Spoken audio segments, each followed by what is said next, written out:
What's going on, YouTube? Welcome back to the Addicted to Madden channel. Finally bringing you some Seahawks gameplay. Can't believe after 10 games I'm finally able to play against someone who's using the Seahawks. Last year, at least on the PS3 version, you couldn't go 2 games without somebody using the Seahawks. But finally, this is the first time. Like I said, in this year's gameplay, I don't know if it's a PS4 thing or what, but there's been a lot of variety in these games. So I think what I'm going to do from here on out is just try to make a video for each team. You know, I mean, I've so far I've been able to do that. I mean, you've seen maybe 2 or 3 videos of the Eagles, but other than that, it's been different teams. So I'm going to try to make a video for each team and not have any repeat appearances unless it's a good game. If it's a really good game that I really want to show, then then I'll go ahead and put that game up there, even if it is the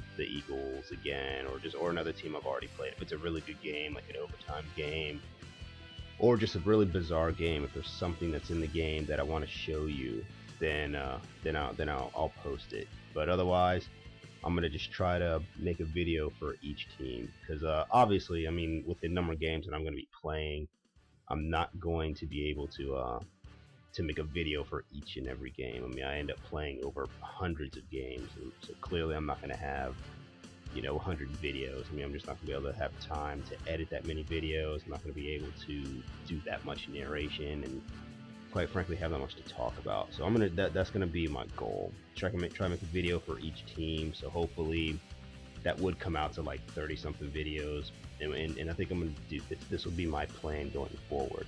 Each season try to have like 30 something videos. Try to get at least one game with each team. Hopefully, if people are willing to use all the different teams. Some of the lower seeded teams, it might be kind of hard to find somebody to use. I mean, it might be hard to find somebody to use the Jaguars, even though in last year's Madden I was able to use the Jaguars. I remember playing against somebody using the Jaguars, and he was actually very good too, and almost beat me. But hopefully I can do that. Hopefully I can find somebody to or find people that are willing to use different teams, and maybe get a video with each team.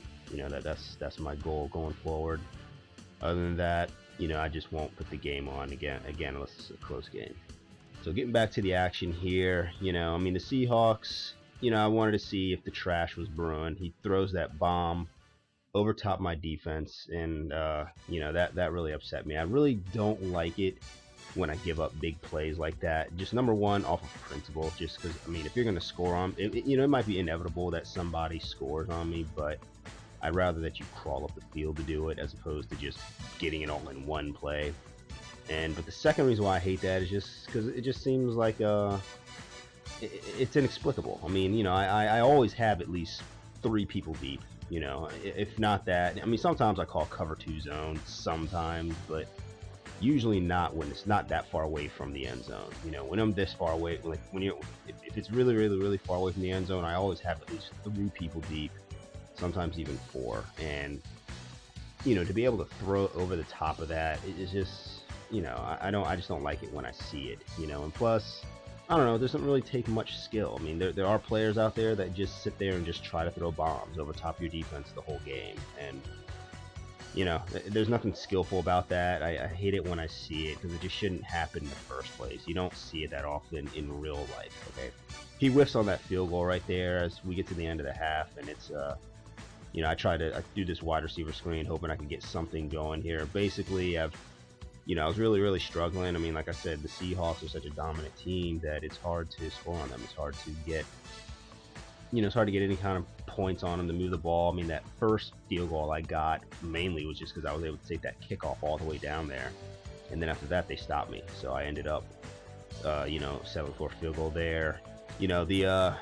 For some reason, I mean, I don't know if it's a Cam Newton thing or if it's a Seahawks thing, but there were a lot of passes that were just inaccurate for no reason whatsoever. And that, again, last year when playing against the Seahawks, because they were so good, I noticed that last year as well, and I just felt like, that's just part of the Seahawks crap. It's just because it's the Seahawks, everything's going to go their way. If they have a choice between somebody catching a ball or dropping a ball, they're gonna drop it. You know, if the computer has to choose between one or the other. And you know, same thing with accuracy. You know, if they can choose for someone to be inaccurate for no reason, then that's what they'll do. I mean, again, I'm fine with it when and you see, and right there, you know, you see that fumble that I had two guys, you know, basically standing around the ball, and then neither one of them picked it up. To me, that's just part of the Seahawks crap. But I do manage to stop him, and he ends up punting to me, and you know, I'm gonna try to see if I can score, and you know, I'm gonna need to go for the 2-point conversion to tie it up. So get a nice run right there.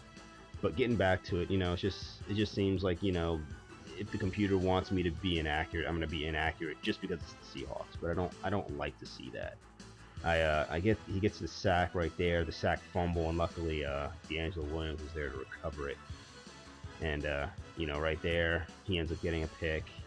And you know, with being down by 8 with about a minute to go in the third, I'm basically thinking that, you know, and he's in field goal range. You know, I'm thinking that my chances of winning this game were pretty slim because you know, it was really tough to play against this team. You know. And I'm not going to dodge this team like I did last year. I mean, because I don't think I beat them one time last year, and then I started dodging them. You know, if somebody picked the Seahawks, I would just basically, you know, just exit the game and start a game with somebody else. But I actually do manage to stop them. So I'm in deep in my territory, and I got to go the length of the field, basically. I'm going to try to milk the whole quarter and do that. I don't want him to get the ball anymore, you know.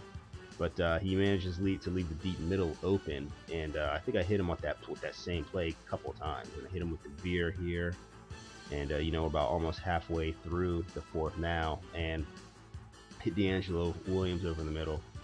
And you know, the clock's ticking down, and I'm doing a good job of milking this clock here. You know, I'm gonna let this go to. Well, he calls a timeout right there because I was gonna let that go to the 2-minute warning, but getting, you know, almost at the end zone here. 2 minutes left. I do the quarterback sneak, and you know, it's just a couple more runs here, and hopefully I can get into the end zone.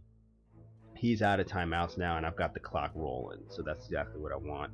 But I ended up getting a delay game right there. I couldn't figure out what I wanted to do, but I didn't mind that anyways because I hate being that close to the end zone because then you kind of have to run the ball. But I do manage to actually score, and I just do a QB sneak from the 2, and I changed right here. I accidentally changed the camera angle. That's what happened right there. But anyways, so now it's a tie game. He's got no timeouts. I'm just gonna guard the sidelines and the deep, so you know, and give him everything he wants underneath. And right there, you know, that could have been a pick, but you know, and that, I really would have appreciated the pick right there. But he gets open here in the middle of the field, but again, and he's pretty much within field goal range, sort of maybe, but he's got no timeouts. So this game's going into overtime. It's my first overtime game of the year. And then I call tails, and I win the toss, so I'm going to receive. So all I need to do, you know, just like with in real life, if I can get a touchdown right away, I win the game. But if I kick a field goal and make it, then he gets a chance to go and score. So you know, I get the kickoff, but I don't really do anything with it right there.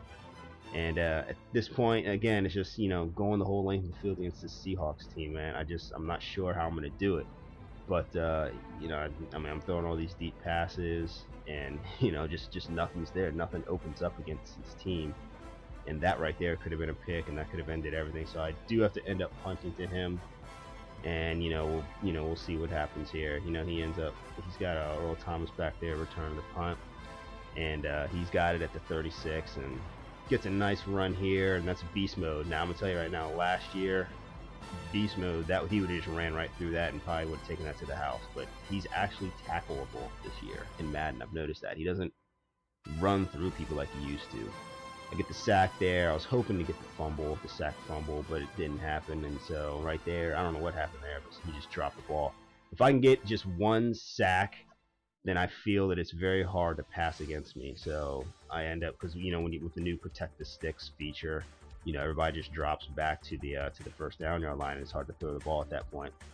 So at this point, with about 3.5 minutes to go in overtime, I want to milk this clock, and basically it's either I'm going to win or it's going to be a tie. You know, I'm not going to let him get the ball back. So I get a nice pass over there to Kelvin Benjamin.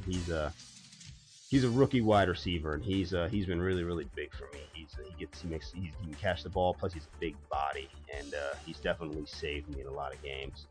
So I'm actually managing to move the ball this time. I'm not sure what was going on here. Maybe if it's just because I was focused a little bit more, or if he was just calling, I don't know, some defenses that were just a lot more open. But that time, for the first time, he called man.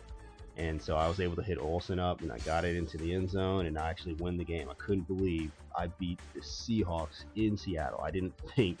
Honestly, I didn't think the computer would even allow that. It's just, and he was a good player too. I mean, we had the same skill points, but I did manage to win this game, and my heart was pounding so hard after this game. So that was like the only game I played that day, and it was really fun. But there's gonna be more videos, some more good games coming up, so keep watching. Thank you.